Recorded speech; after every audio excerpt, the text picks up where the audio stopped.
In the results section, I'll be showing a lot of plots, so I would advise all of you to buckle up. The picture shown here is how actual ALMA data looks like. I understand these pictures do not look as spectacular as the ones as recent JWST images. But for people like me and my supervisor, these pictures make us very, very happy. As in the plot below, the blue line is the spectrum extracted from the red region from the data. And the orange line is the best Gaussian fit, which is later used for analysis. So this is the Gaussian equation used for the fit. F is the continuum flux, which is basically this horizontal line right here. And I is called the integrated flux, which is basically a parameter that is used later to calculate the nitrogen luminosity. The plot shown below is the full width half maximum derived from the Gaussian fit for our galaxy sample. As you can see here, the full width half maximum is much larger, or on average is much larger in SMGs than compared to their quasar counterpart. This result is also consistent and seen in other literature as well. The main reason behind this discrepancy will be discussed in the later section. So the n plus luminosity. This equation is used to calculate the n plus luminosity. Here, S delta V, which is I, is the integrated flux that we derived from the Gaussian plot. dl is the luminosity distance, and V observed is the observed frequency of the n plus line that has been redshifted. Below the plot is the distribution of the n plus luminosity for the galaxies in our sample. As you can see, on average, SMGs and quasars have comparable values. So even though SMGs are really faint in other wavelengths, their sub-millimeter luminosities are comparable with quasars, and similar results have been seen with other transition lines as well. So before I get into more plots, unfortunately, I'll give a brief info about what the luminosity ratio is. So various physical properties of the ISM are estimated using different luminosity ratios of sub-millimeter transitions. Luminosity ratios are basically ratios of different fine structure lines. Example, the n plus to infrared luminosity tells us how efficient is the interstellar medium cooling via the n plus fine structure line. The infrared luminosity is basically the infrared emission, which arises from dust in the interstellar medium, as well as the torus surrounding the AGN. The torus is basically a donut-shaped clump of dust that surrounds the AGN. So with that said, this plot shows us the n plus to infrared luminosity for the galaxies in our sample.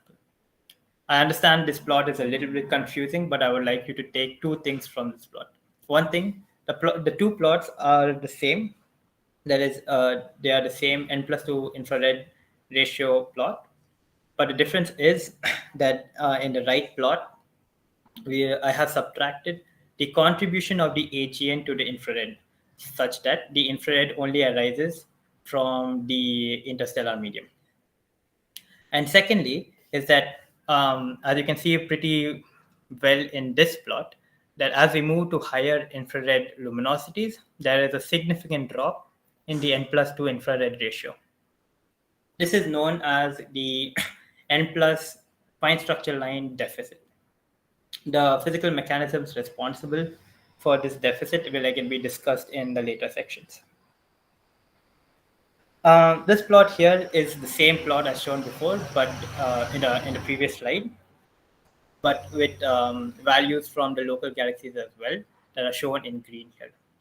As you can see, our sample more or less follows the same trend as seen in local galaxies, but it's much steeper since they are much more brighter in the infrared compared to local galaxies. Star formation rate. So another important parameter of the ISM is the star formation rate, which basically tells us the number of stars formed per year. Star formation rates are typically estimated using infrared, but studies have been exploring um, the N plus as a viable option to estimate the star formation rate. There are two reasons for this. One, the N plus is relatively bright, and two, it is less resource intensive to estimate than compared to the infrared luminosity. So, in order to test whether the N plus luminosity can be used as a star formation rate tracer, we should check if there is a linear correlation between the star formation rate and the N plus luminosity. So, for that, we first convert the infrared luminosity of our galaxies into star formation rates using this particular equation. The plots shown here are the star formation rate versus N plus luminosity. For the plot on the left, this is the estimates for local galaxies, and for the plot on the right are the estimates for our galaxies in this work. Adopting the best fit in blue from the local galaxies to our analysis, we can see that the galaxies in our sample show a strong linear relation between the star formation rates and N plus luminosity, with a Pearson coefficient greater than 0.5. Thus, this suggests that N plus can be potentially used as a star formation rate tracer. But there are a few more caveats that will have to be taken into account before formalizing it. So the discussion section. So as mentioned before, the main aim of this work is to explore the impact of the AGN on the N plus luminosity. We know that the ultraviolet radiation predominantly arises from young stars and AGNs. And we also know that the UV rays from stars are responsible for the far infrared transition lines. But what about the UV from the active galactic nuclei? In order to explore this, we first subtract the contribution of the AGN to the infrared so that it only traces the interstellar medium. We then normalize the N plus luminosity with the infrared.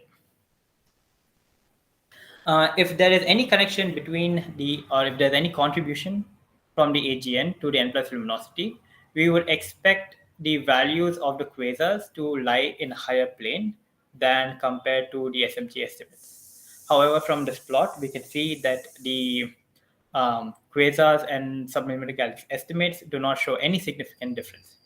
Hence, this suggests that there is probably no AGN, there is probably no or minuscule contribution of the AGN to the N plus luminosity. Also, from this plot, as mentioned before, there is a significant drop in the N plus to infrared luminosity ratio as we move towards higher infrared luminosities, and which I've called before as the fine structure line deficit. We now explore a few physical mechanisms responsible for this deficit. One is the high ionization parameter. So ionization parameter is the number of hydrogen ionizing photons per hydrogen atom. As the ionization parameter increases, the number of ionizing photon increases relative to the number of hydrogen atoms present in the ISM.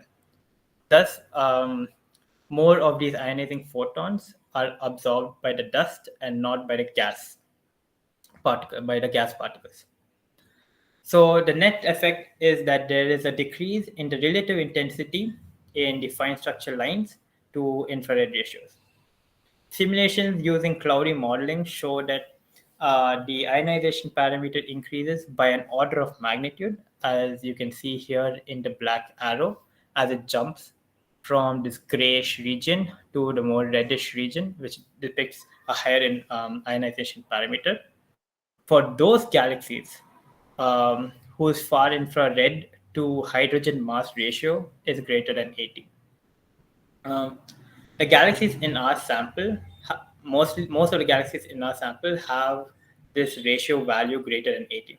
Thus, this indicates that high ionization parameter could be a major contributor to the N plus line deficit seen in our sample. Another scenario is a case for thermalization. Uh, so, what is thermalization? Thermalization is the phenomenon that occurs when the electron density of the interstellar medium is greater than the critical density of a particular line. When that happens, collisional de-excitation becomes the major electron de-excitation than spontaneous radiative decay. One study tried to explore this scenario on the C plus line arising from the ionized medium. What they found is that as the electron density of galaxies start to approach or get even greater than the critical density of the C plus line, as you can see here in this vertical line, the C plus to infrared ratio drops significantly, as you can see here in these purple points. The blue line is the best fit, uh, is the best model fit on these purple points. Since the N plus luminosity also arises only from the ionized medium, we can speculate that the case for thermalization could also play a role in the observed N plus deficit. And another scenario could be that these galaxies have extremely dusty ionized regions, as more or less seen in the case with submillimeter galaxies, so that more of this dust, more of the ionizing photons or the UV rays are absorbed by the dust and re-emitted in the infrared. Thus, again, you have a net effect of lower N plus to infrared ratio. It is also noteworthy to point out that none of these physical mechanisms are mutually exclusive, and that the combined effect of them could play or could be responsible for the observed line deficit. Um, so the full width half maximum discrepancy, as mentioned, I've shown before, and even like in this plot right now, the full width half maximum of submillimeter galaxies, on average, is much higher than quasars. And there are two possible explanations for this. One is the merger origin of submillimeter galaxies. So there are studies and evidences that show that submillimeter galaxies form from merger events, where 50% of the submillimeter galaxies shown to have morphologies consistent with a major merger. So assuming a simple case scenario where two galaxies are undergoing a merger event, the velocities during a merger is much greater than the rotational velocity of individual galaxies, such as you've seen in quasars. Hence, it is possible that a merger event could increase the full width half maximum of these submillimeter galaxies. Another possible parameter that has to be taken into account is the inclination of the galaxy. Inclination is the angle between the line of sight and the normal vector of a galaxy. So if we adopt an inclination value from one study and correct it to the full width half maximum for our galaxies, we see that the values reach very close to each other. However, in order to estimate the individual inclination angles for each galaxy in our sample is quite challenging, as observations of high redshift galaxies um, what's that?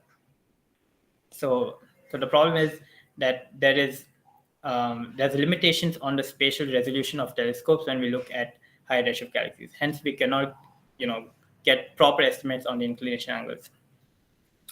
In order to check whether this full width half maximum discrepancy is actually a characteristic property of the two galaxy populations, or that arises from unaccounted inclination effects, deeper and higher resolution data is required, which could be access to better telescopes in the future. So with that, I would like to summarize the main results of this work. One, that the N plus luminosity are comparable between the two galaxy populations. The star formation rates and the N plus luminosity show a great linear relationship. Thus, N plus luminosity can be used as an SFR tracer. There is no contribution of the AGN to the N plus luminosity. We see a significant difference in the line widths, which could be due to the merger origin of submillimeter galaxies or uncounted inclination effects. And finally, the line deficit could be due to various physical mechanisms such as high ionization parameter, thermalization, and dusty H2 regions. With that, I conclude my talk. Thank you very much.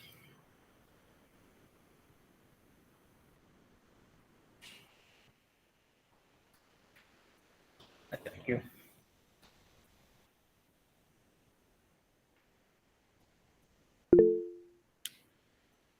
Yeah, Baya.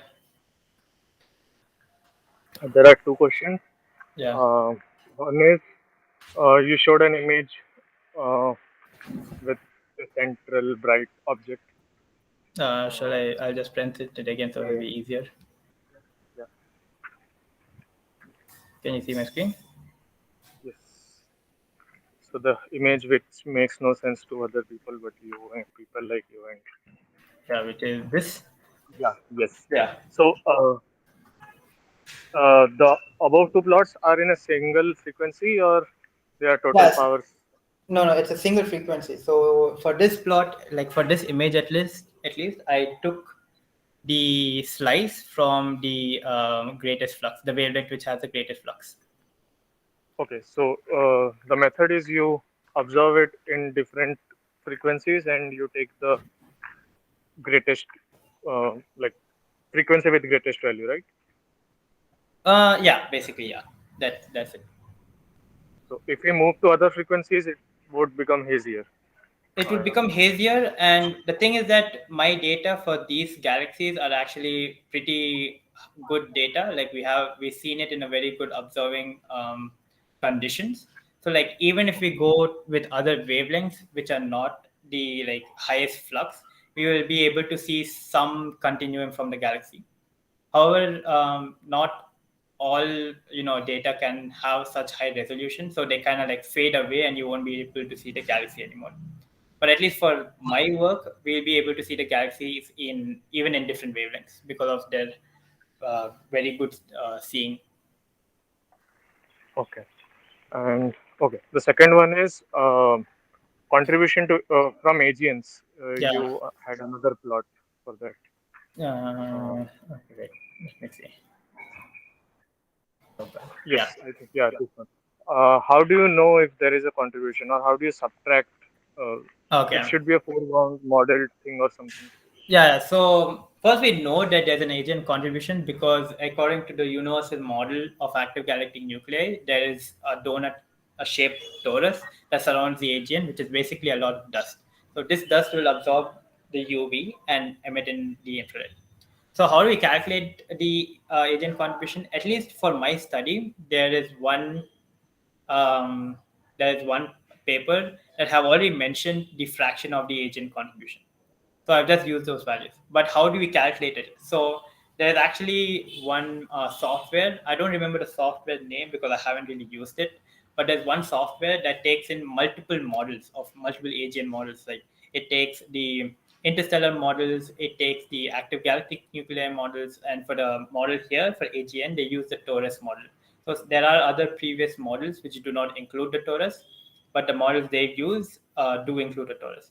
So when they put in those values or those models into the software like uses a Bayesian distribution, a Gaussian distribution more specifically, to calculate the agent contribution. Again, the mathematics and how the software works is like beyond my work, but like most of astronomy has been built upon software like those. So like we kind of just accept it. Okay, the software is going to do this work for us, and we just need the value finally. But yeah, I can Okay. share you the paper if you want a more in-depth analysis. But even in those Yeah, sure. papers, yeah, even in those papers, they don't really mention what exactly the software does. They just say that we use the software and we got those values. That's it. Okay. Yeah. Okay. Thanks. Anyone else? Shashank had a question very early on in the talk. Shashank, would you like to ask that? Yeah.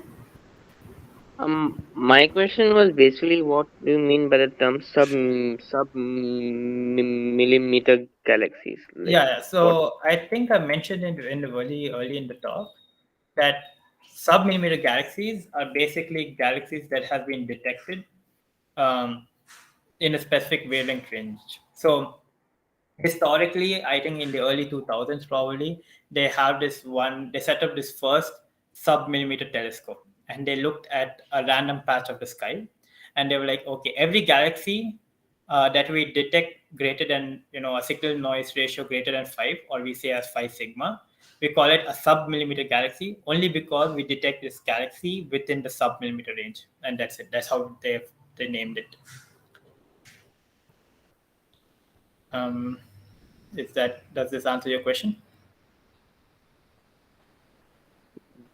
Yes, it does. Okay. So Sai, I had one question. Yeah. It was a very nice talk, of course.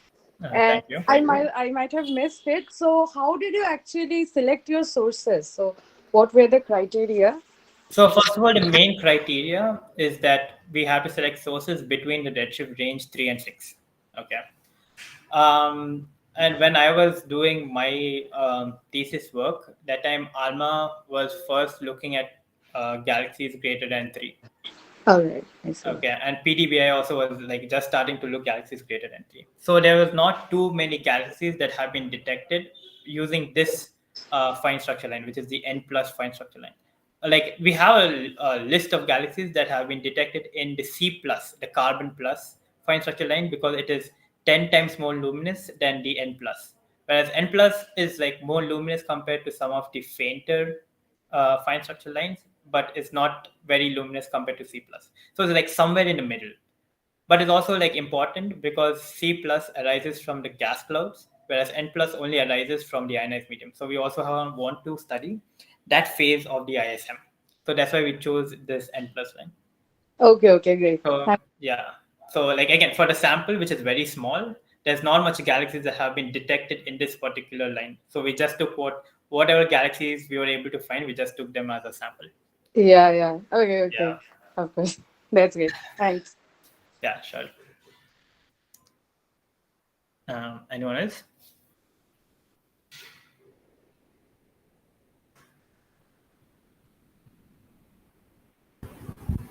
Are there any more questions from the audience?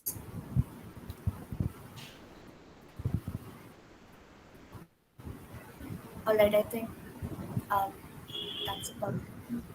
Okay. Yeah.